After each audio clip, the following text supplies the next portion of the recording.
Morning, everybody. It's wonderful to be here this morning with all of you. And Gary and Ed, thank you so much for the very warm welcome that you've extended to us, and the way you've conducted the last few weeks has been really inspirational to us. And we at Jonsson's feel that if we can build on the last 2 weeks, I'm sure it'll be an extremely successful relationship. So thank you both so much. You know, Gary's an old friend, and he's very comfortable standing up and speaking, especially at rugby events. But I've never seen him do as well as he did today. And I was standing there quietly working it all out, and he's always been good in front of a black and white Hilton banner or a black and white Sharks banner. But he was at his best today in front of the red and white, which gave me an enormous amount of pleasure. So I'm glad we could introduce some red in your life, Gary. You know, Durban is the most amazing place to live. And I'm not sure if any of you feel the same as I do, but I'm actually quite irritated that wherever you go, people ignore us. They talk about Cape Town, which is, after all, a lovely place, and sadly have huge water problems and many other issues. Johannesburg's a wonderful city, wonderful African city, the financial center of the continent. But there's nowhere in southern Africa like Durban. And there's no chance that I want my children not to come back and live in Durban one day when they finish university.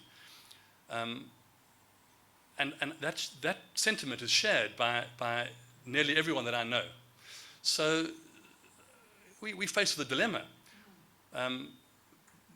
Our business over the last 20 years has grown from 280 staff to a touch under 4,500 staff today. We have a skills problem in Durban as well, actually. So Gary and I were chatting recently, and we suddenly realized that actually the Sharks could become a catalyst for change in Durban.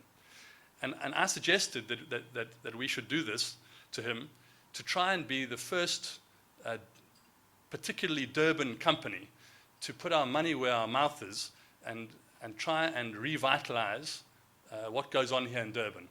Gary thought it was a great initiative, and we got together again trying to negotiate something. Initially, I think Gary misunderstood me, and he thought I wanted to buy the stadium with the amount of money he asked for. But we quietly worked it out, and we came to a very amicable number.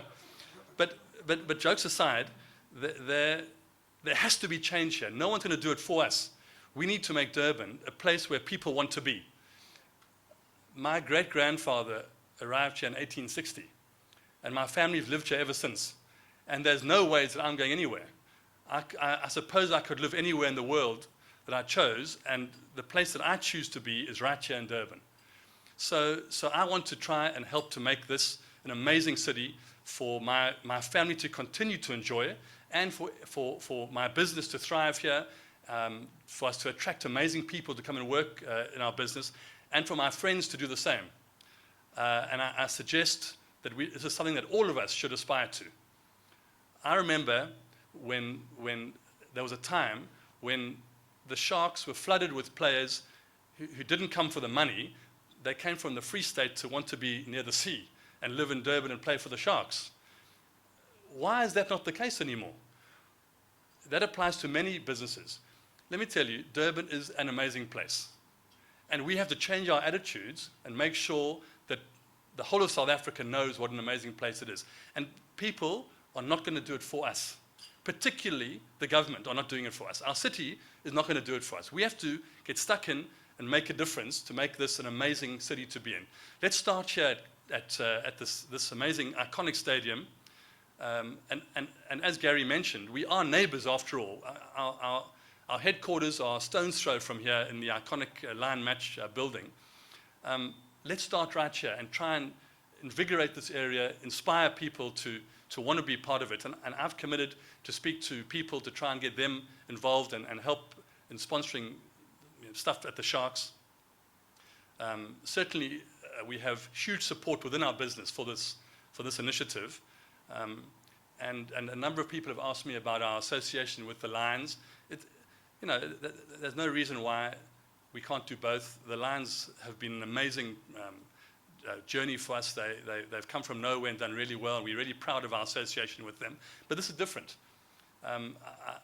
People in Durban often asked me about the Lions and thought it was odd that I live in Durban and sponsor the Lions.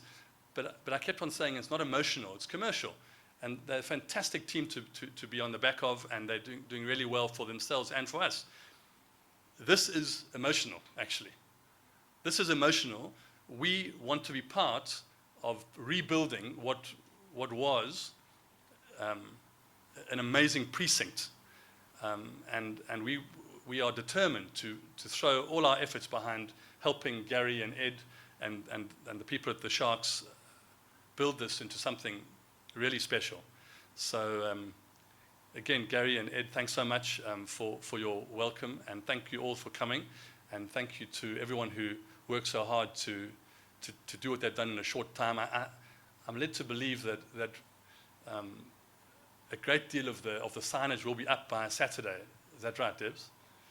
A great deal of the signage will be up by Saturday. Not all of it. Or is it not all, Debs? Huh? Okay. So a great deal of the signage will be up, and in any event, the next game's in a couple of weeks' time. It'll be completed by then.